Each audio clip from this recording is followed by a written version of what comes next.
I'm just going to forewarn you that the next one is very uncomfortable to listen to.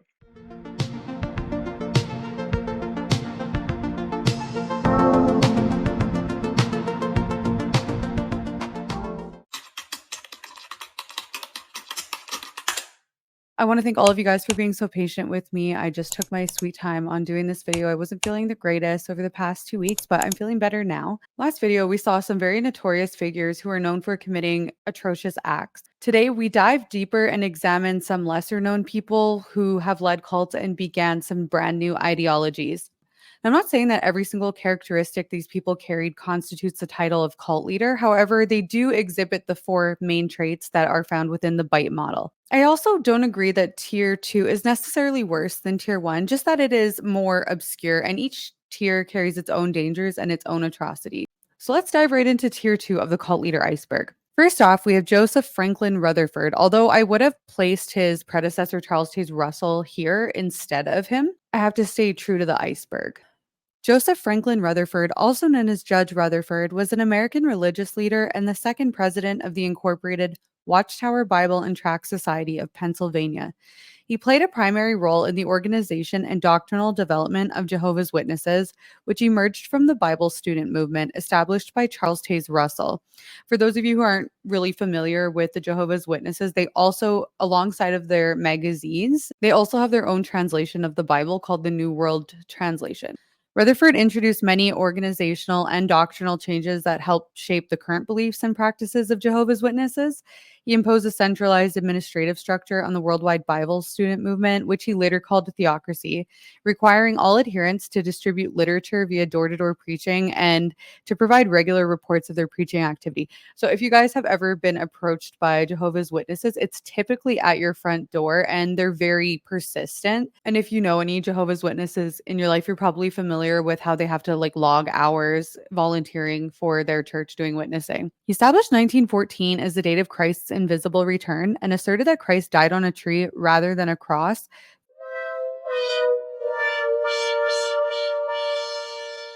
Formulated the current witness concept of Armageddon as God's war on the wicked, and reinforced the belief that the start of Christ's millennial reign was imminent. Imminent meaning that it could happen at any moment, at any time, usually quickly. He condemned the observance of traditional celebrations such as Christmas and birthdays, the saluting of national flags, and the singing of national anthems. Caleb, are you okay? What if Jehovah doesn't want to be my friend anymore? Jehovah wants to be your friend. But if you did something bad, he wants you to tell. Okay, so today at school, I was outside on the playground.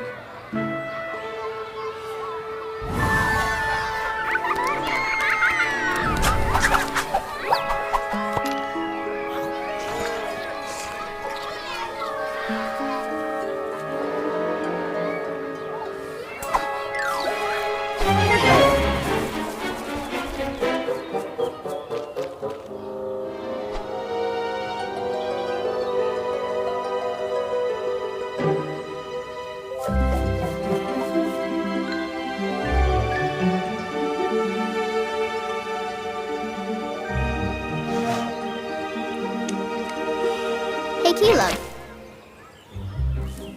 Oh, hey, I was just, You can have it. Wait! I thought he can't have it. Yeah, which is it? I didn't want it anyway. But I thought the Bible says you can't. It says... Come on, what does it say? I'm not sure.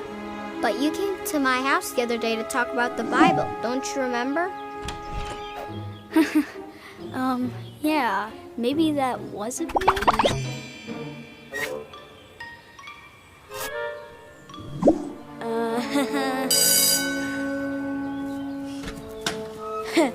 That was you, but you're scared.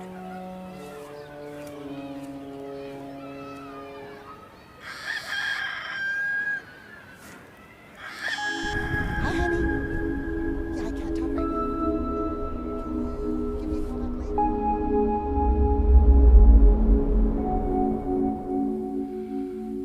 That was a rough day. He introduced the name Jehovah's Witnesses in 1931 and the term Kingdom Hall for houses of worship in 1935. Now, all of these things Jehovah's Witnesses still follow to this day. And if I were Jehovah's Witness, I would be probably the most miserable person in the earth because Christmas and birthdays are like the best thing ever. Second on this list is Fred Waldrop Phelps Sr. He was an American minister and disbarred lawyer who served as a pastor of the Westboro Baptist Church, worked as a civil rights attorney, and ran for statewide election in Kansas. The church's signature slogan, God Hates Fags, remains the name of the group's principal website, and I'm sure you guys have probably heard about Westboro Baptist Church. The story behind his disbarment is kind of a funny one. During a trial, Fred Phelps had requested from Carolyn Brady transcripts from court, which she failed to provide. And because she had failed to provide it, even though ultimately in the end he never really needed it, he had set out a lawsuit against her. And when he was cross examining her, instead of talking to things pertaining to the case or the lawsuit, he attacked her personal life, was calling her a whore, and asking her about all of her past relationships. And that's the reason he was disbarred, because the judge clearly saw that it was a personal vendetta. Phelps described himself as an old school Baptist and stated that he held to all 5 points of Calvinism. Phelps particularly highlighted John Calvin's doctrine of unconditional election, the belief that God has elected certain people for salvation before birth and limited atonement, the belief that Christ only died for the elect, and condemns those who believe otherwise. And those of you who have come from my old channel are probably well versed in Calvinism and know exactly what it is, and you're more than likely familiar with everything that it entails. Next up, we have Jaime, or Jamie Gomez, of the Budafield cult. He goes by many names: Michelle, Andreas the teacher, or Reggie. Jamie Gomez thinking himself as God and encouraging his followers to think of themselves as God. He uses a Sanskrit word for Shakti, meaning power, for his alleged power transference to his followers using his finger. Gomez demanded his followers remain celibate despite himself allegedly having intercourse with various followers, and drugs and alcohol were also banned from use while in the group. Many allegations were made against Jamie Gomez, most notably sexual abuse of his male followers, and his victims had said that they had their confessions in their weekly hypnotherapy sessions used against them.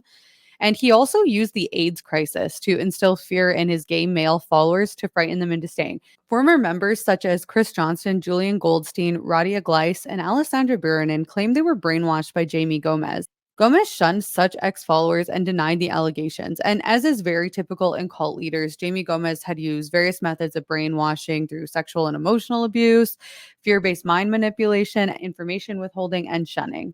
Currently imprisoned in Israel, our next person on this list will hopefully never see life outside of his jail cell again. Goel Ratson in 2014 was sentenced to 30 years in prison for the horrendous crimes of rape, sodomy, indecent assault, groping, incest, other sexual assaults, fraud under aggravated circumstances, and slavery. And as is common with cult leaders, Goel began his following with spiritual healings. He was proficient in Kabbalah and had gathered many women into his cult. Ratson had romantic relationships with his members, whose incomes he also lived off of, and he had over 21 wives and 49 children. The rules within his cult covered many aspects of life, which included the education of the children, daily management of the housekeeping, the order of sexual relationships they had with him, and according to these rules, the women had to dress modestly, were not allowed to look at nor talk to other men, not allowed to touch each other or other women, and they were forbidden to smoke, drink alcoholic beverages, and to eat meat. Ratson abstained from eating meat. I thought that was so funny when I was reading that because of all the rules that he has listed for the women. And then for him, it's just, oh, yeah. And he also doesn't eat meat. All of his wives and children have broken off contact with him since, apart from one of his sons who says that he wishes to carry on his father's legacy and continue his harem. Often known as Madame Blavatsky, Helena Petrovna Blavatsky was a Russian and American mystic and author who co-founded the Theosophical Society in 1875. She gained an international following as the leading theoretician of theosophy. Blavatsky described theosophy as the synthesis of science, religion, and philosophy, proclaiming that it was reviving an ancient wisdom which underlay all the world's religions. Her theosophical doctrines influenced the spread of Hindu and Buddhist ideas in the West, as well as the development of Western esoteric currents like Ariosophy, Anthroposophy, and the New Age movement. Now, I am familiar with the New Age movement. I used to be part of it, but you guys are going to have to go ahead and look up the words Ariosophy and Anthroposophy. I have no idea what that is. Biographer Marian Mead referred to her as an eccentric who abided by no rules except for her own, and someone who had utter disregard for the Victorian code of morality. Mead believed that Blavatsky perceived herself as a messianic figure whose purpose was to save the world by promoting theosophy. Now, so far as we go through this tier, I'm pretty familiar with the people that we have already read, but as we go deeper, it continues to get a little bit more obscure and a little bit less mainstream. Hogan Fukunaga, whose real name is Hiroyoshi Fukunaga, started off as an electrician who in 1987 realized that he was the reincarnation of both Jesus Christ and the Buddha, and he started a cult. Could you imagine just waking up one day? Like, how did he come to the realization that he was Jesus? Don't get alarmed, but I think I might be Jesus. In a twist on palm reading, Fukunaga and other cult leaders read the souls of people's feet. Upon examination, victims are told they have a serious illness or will suffer misfortune. They are then urged to attend expensive training sessions and to purchase high priced scrolls and other ornaments that are said to ward off evil, cure illnesses, deliver from sin, and break family curses. The prices of these scrolls easily reach tens of thousands of dollars. 4 members of the Honohana cult died during the training. A judge proceeded to hand Fukunaga a 12-year sentence for conning his followers out of just $1.5 million. By this point, 15 others were also charged, with 13 of them already convicted. The cult itself had to pay $926,000 to 16 people who said they were told they'd develop cancer unless they joined. So just like Jamie Gomez, except for this guy used cancer, the other guy used AIDS, they're using the threat of illness to manipulate people into staying within the cult or to sending money to the cult. Elizabeth Clare Prophet was an American spiritual leader, author, orator, and writer. In 1975, Prophet founded Church Universal and Triumphant, which became the umbrella organization for the movement, in which she expanded it worldwide. She also founded Summit University and Summit University Press. In the late 1980s, Prophet controversially called on her members to prepare for the possibility of nuclear war at the turn of the decade, encouraging them to construct fallout shelters, which is also super common within cults, doomsday prophecies and whatnot. Elizabeth Wolfe claimed mystical experiences while growing up. She claimed that when she was about 4 years old, she had a vision of herself playing on the sands of the Nile River. Her mother told her that it was from a past life. She claimed that as a child, she felt God's light around her naturally and heard a sound inside her ear that sounded like an ocean or an ocean wave or the roar of the Niagara Falls. And while water skiing, she said that she felt like she was suspended in a place where other spiritual beings existed. So, kind of like the ascended masters who were joyous in the light and radiating love. This motivated her to find out more about who these saints robed in white were, for she had always believed in the universality of all true religion. Wolf grew up in a home that was mainly non religious except for major holidays. Her father was Lutheran, her mother was Catholic. This is kind of like a similar upbringing as myself and a lot of you guys out there who grew up in an almost secular family, but you still celebrated Christmas and Easter. Yet it was her mother's interest in theosophy, the I am activity, and Christian Science that had the most influence on her. Theosophy, we have a crossover here with Helena Blavatsky. In Theosophy and the I am activity, she heard about the ascended masters, karma, and reincarnation. In Christian Science, she was told that matter was not the only reality and that the spirit part of us made in the image of God was our true nature. So, out of all of the examples that I have noticed so far in the Iceberg, all the women cults that begin seem to come out of New Age style ideas, except for Ellen White, who had a little bit of New Age stuff mixed in with Christianity. All of the women cult leaders seem to base their theology in more esoteric things and more Eastern philosophies, whereas the male cult leaders tend to form them off of more Abrahamic religions. Next up, we have a perfect example of how some ideas are just dangerous ideas. I don't know if I'm going to pronounce this guy's name right, so just bear with me.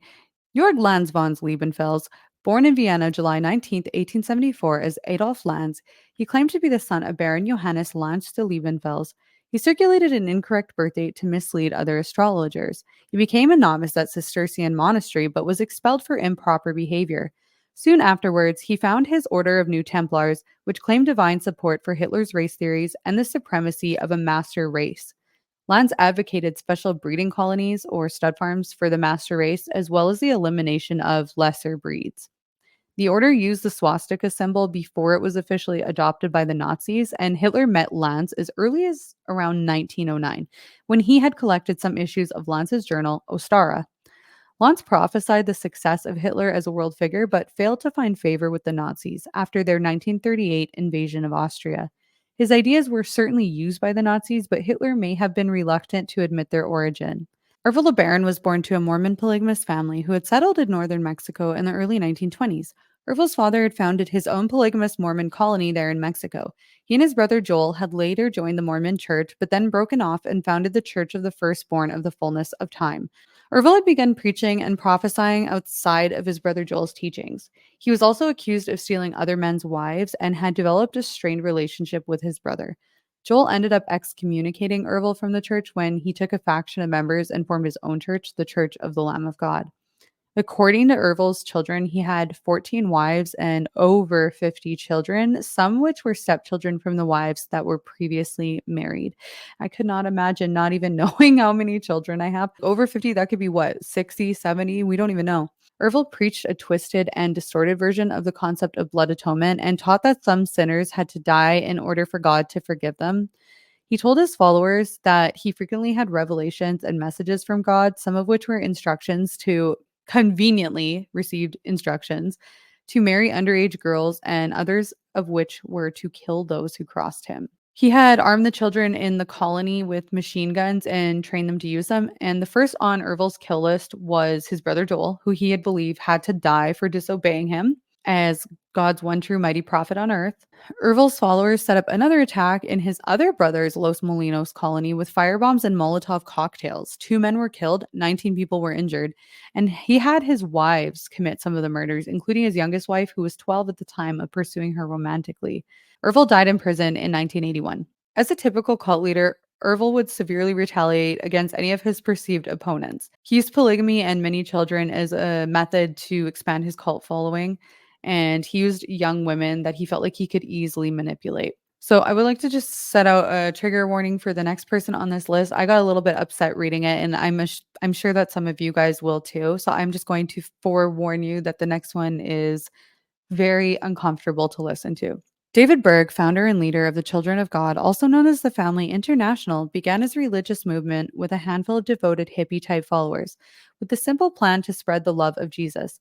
As his following grew, Berg had pushed the envelope with his epistle, The Law of Love, where women were instructed to be hookers for Christ by luring men into the cult by unprotected sex. If the woman had gotten pregnant by this, the children were referred to as Jesus babies.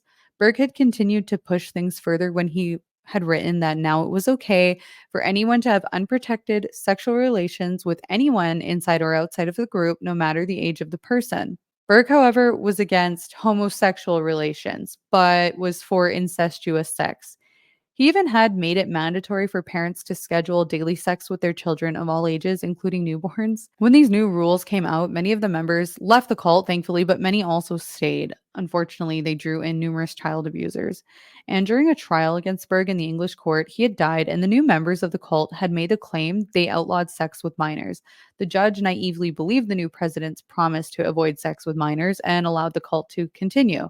The cult is reportedly still in operation today in hiding, and they operate behind the scenes in the same way as when Berg was the leader of the Children of God. Next up on this list, I didn't find a whole lot of information on the founder of this cult, but I will just sum it up for you guys quickly with the information that I did have. The Nation of Islam founder Wallace D. Fard was born in Mecca and immigrated to the United States sometime before 1930. He started the Black Muslim movement, or the Nation of Islam, and he established in Detroit the Temple of Islam, as well as the University of Islam, which was the temple school, and the Fruit of Islam, a corps of male guards. Fard preached that blacks, who were not to be called Negroes, must prepare for an inevitable race war, and that Christianity was the religion of slave owners. Accordingly, he gave his followers Arabic names to replace those that he had originated in slavery. In 1934, he disappeared without a trace, and members of the movement believe him to be the incarnation of Allah, and his birthday, February 26, is observed as Savior's Day. And next up on this list, very, very similar to the last one. However, instead of him being an Islamic black supremacist, this would be somebody who is based on Christianity as a black supremacist. Yahweh ben Yahweh, born Hulan Mitchell Jr., was an American religious leader, black separatist, and black supremacist, and founder of the Nation of Yahweh, a new religious movement headquartered in Florida that at its peak had thousands of black American devotees. He had preached that Jesus was black and that white devils temporarily rule over black people, and was accused of teaching hate. Yahweh was indicted on 3 counts of federal racketeering and extortion charges, of which he was found not guilty. However, he was convicted of conspiracy to commit murder. Broadly classified as a branch of the Black Hebrew Israelite movement, Mitchell's doctrine emphasized the belief that God and all of the prophets of the Bible were black, and that blacks would gain the knowledge of their true history through Mitchell. He also characterized whites and Jews as infidels and oppressors. Mitchell emphasized loyalty to himself as the Son of God. He and several other of his followers were convicted of conspiracy for an ex-follower's role in more than a dozen murders. Former NFL player Robert Rozier had confessed to 7 of the murders. Ben Yahweh only faced convictions for conspiracy to murder, was prohibited from reconnecting to his old congregation, and was restricted from any form of speech by internet, telephone, computer, radio, or television. He died in 2007 at the age of 71 from prostate cancer. And finally, on this list in tier 2, we have Claude Vorilon, also known as Rael, founder of the UFO religion, the Raelian movement. Rael was born to an atheist mother, a Jewish father, attended Catholic boarding school, and was withdrawn after causing a scandal when he took part in communion without being baptized. In 1973, Rael claimed to have had an encounter with an extraterrestrial being. Rael said he was given a message by the alien and was told that it was his mission to pass this message on the people of Earth. His mission was to inform the world of humanity's origins in anticipation of these extraterrestrials' return by building a residential embassy in neutral territory. He claimed that mysteries were revealed to him from sacred texts such as the Bible. He believed that advanced human scientists from another planet with 25,000 years of scientific advances created all life on Earth through DNA manipulation. He claimed he was taken to another planet to meet Buddha, Moses, Jesus, and Muhammad, and he later founded the International Raelian Movement, which is basically a group of people helping Rael further along in his delusion as the claimed biological son and the ET named Yahweh. Raelians engage in daily meditation and hope for physical immortality through human cloning and promote a liberal ethical system with a strong emphasis on sexual experimentation, which can mean anything. And I think at this point, after hearing about David Berg, I really don't want to know about what kind of things they're up to. So that is it, you guys, for tier 2. I hope that you liked it, and I hope that you learned something new about some of the crazier people that we've had on Earth within the last century and a half. For my next video, I'm going to take a little bit of break from the iceberg and do a shorter video just to kind of refresh you guys with some other information. Anyways, thank you guys for watching. I hope you liked it. If you have not yet subscribed to No Pilled, please subscribe, like and share this video, and leave your comments in the comment section down below. And I will see you guys in the next one.